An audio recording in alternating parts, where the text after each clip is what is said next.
Used or repossessed car, Automart na yan. Ano po ba isang maaasahan na 7-seater and very practical na mini SUV? Why don't you try one of these 2020 Toyota Rush G Automatic? Ito ay isang ACUV Gold, ang second-hand car na may warranty. Kaya tara, tingnan natin ito.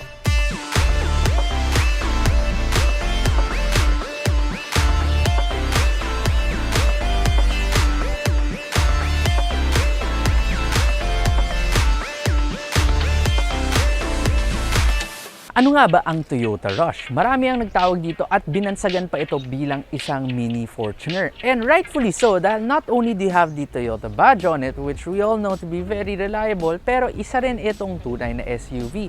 Bakit? This rides on a body-on-frame chassis. So hindi siya katulad ng ibang mga parang crossover natin kung saan unibody design na siya. Basically, for those who don't really understand, isa itong very rugged vehicle. Rear-wheel drive rin ito. Now, pag tinignan mo galing sa harap ang Toyota Rush, its design is very similar to what you would get with the rest of the Toyota lineup. So, meron kang hood na napakaraming creases. This one just really adds to the sporty dynamics of this car. Pati yung grille mo, it is also multi-tiered. And you get automatic LED headlights on this one. Tapos, meron ka bang fog light sa baba. Pagdating mo sa tabi ng Toyota Rush, dito mo makikita ang kanyang main selling point. As you can see, hindi siya ganong kaikli and hindi siya ganun kababa.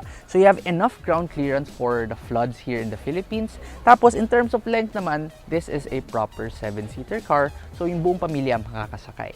Now for the design elements on the side, meron ka itong line that runs all the way across the car. Then meron din itong parang crease. Kumbaga parang isang dent in a good way. And this is really in line with the Toyota Rush nameplate. It's a very chasing look, as we would probably say.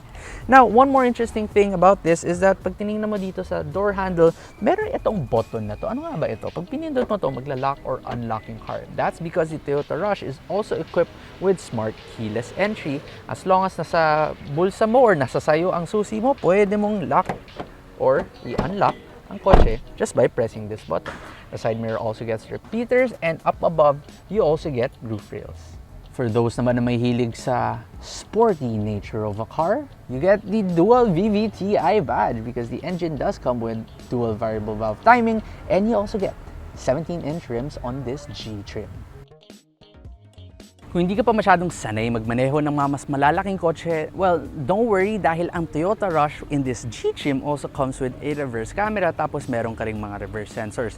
Styling-wise, very similar to the rest of the car, very aggressive design with a lot of creases and curves, and binigyan ka rin ni Toyota ng spoiler sa taas, pati isang third brake light. Pag binuksan mo naman yung tailgate mo, yung space mo hindi ganong kalaki pag nakataas itong mga rear seats. But that's about pretty much true for any car na 7-seater. Pero maganda, pag kailangan mo ng extra space, pwede mo i-fold down these two seats. Unfortunately, hindi siya magiging flat. Pero kung talagang kailangan mo magkarga ng mga gamit pa, pwede mo rin hilahin itong lever na to at magpo-fold siya papunta sa harap.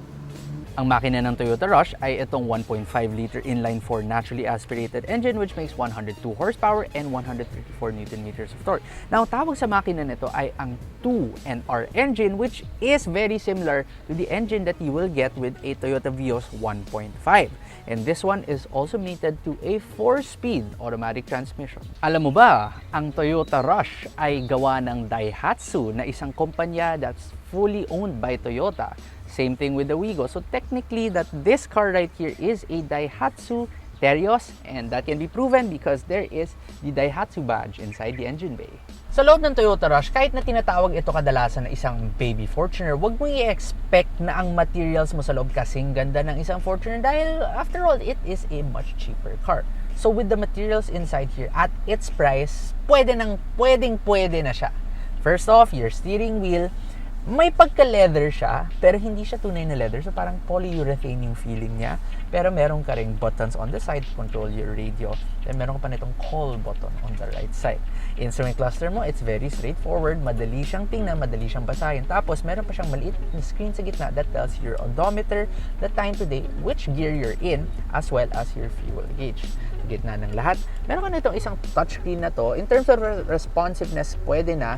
And it also comes with a reverse sensor. Sa baba nun is a single zone climate control. Habang tinitingnan ko ang specifications na itong Toyota Rush, natuwa ako dahil according to Toyota, you have 13 cup holders in this car, and you also have 3 charging ports with this.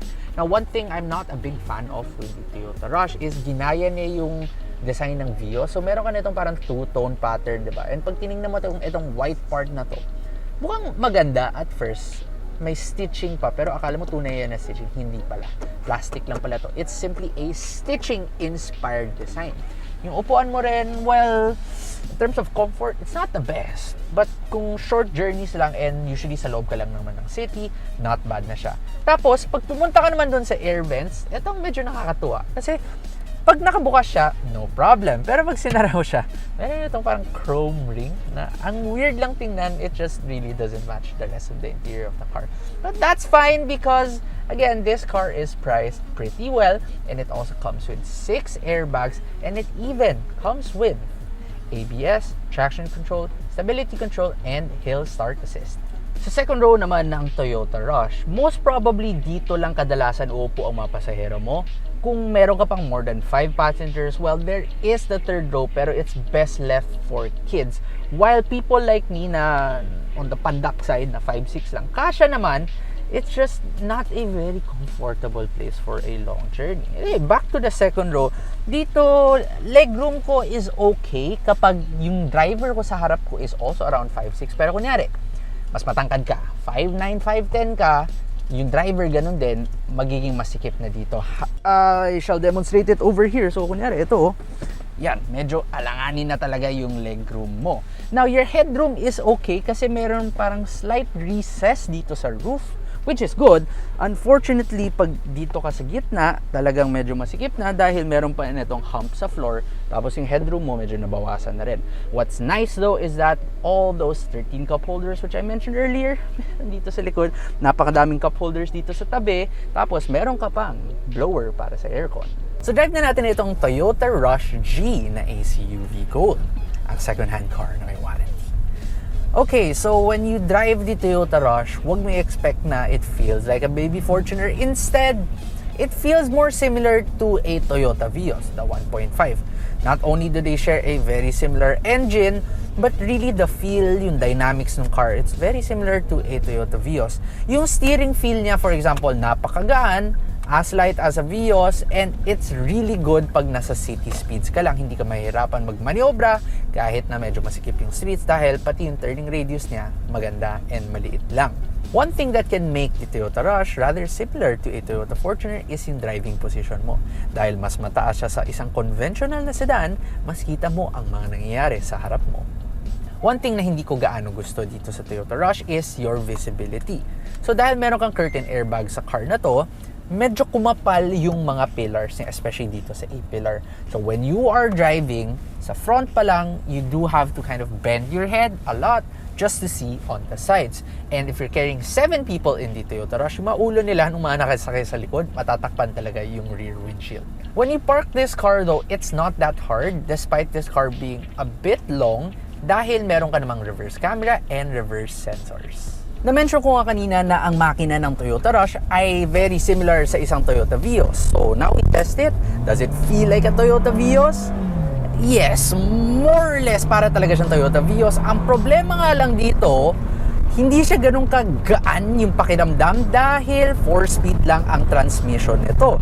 So may konting buwelo pang nagaganap bago siya papasok doon sa proper gear na gusto mong nandoon siya. Hindi ganun kabilis yung responsiveness ng transmission niya. Naghahanap pa siya, kumbaga, ng gear. Pero naman, kapag sa daily drive mo, especially sa city lang, more than enough na ang Toyota Rush. Dahil pagdating naman sa tagtag ng kotse, although meron kang konting tagtag, hindi siya malala. And it's nowhere near the bumpiness that you would get with the likes of its bigger brother, the Toyota Fortuner. Usapang tipid naman sa gasolina dahil napakamahal na ng gasolina ngayon. Ilang nga ba? Ilang kilometers per liter ang kaya ng Toyota Rush? Well, kung dalawa lang kayo sa kotse or mag-isa ka lang, aabot ka ng around 7.5 to 8 kilometers per liter. Pero pag tumadami na ang sakay mo, because after all, you can seat 7 people in this car, that will go down drastically to somewhere in between 6 to 7 kilometers per liter. For carrying 7 people, I think pwede na yan. Tapos pagdating mo naman sa highway, if you're doing NLEX speeds of around 90 to 100 kilometers per hour, the Toyota Rush can do around 14 kilometers per liter. Overall, the Toyota Rush is a good vehicle pag naghahanap ka ng isang 7-seater na maaasahan, pwede na sa tipid, and most importantly, hindi masakit sa wallet o sa bank account. Ang brand new na isang Toyota Rush ay magkakahalaga ng 1,023,000 pesos. However, you can pick up a slightly used Toyota Rush right here from Automart.ph katulad nitong ACUV Gold na ito na may 1 year or 10,000 kilometer warranty. You can test drive it anywhere pa, and meron rin 3 days money back policy. So, kung gusto mo ng isang Toyota Rush na mas mura kaysa sa brand new but still retaining the high quality feel of a brand new car, then head on over to Automart.ph at mahanap mo tong particular Toyota Rush na ito na pula and with only 27,000 kilometers on it for as low as 808,000 pesos. Kaya ano pang inaantay mo? Punta na sa Automart.ph. This has been Kyle Young from Automart.ph at magkikita-kita tayo muli sa susunod na Automart.ph vlog. Huwag kakalimutang i-like ang video na ito, mag-subscribe na rin sa aming YouTube channel, and also share this video para mas marami pang makakita. Basta used car, i-Automart na yan. Pero kung ang hanap mo ay used car na may warranty, ACUV na yan.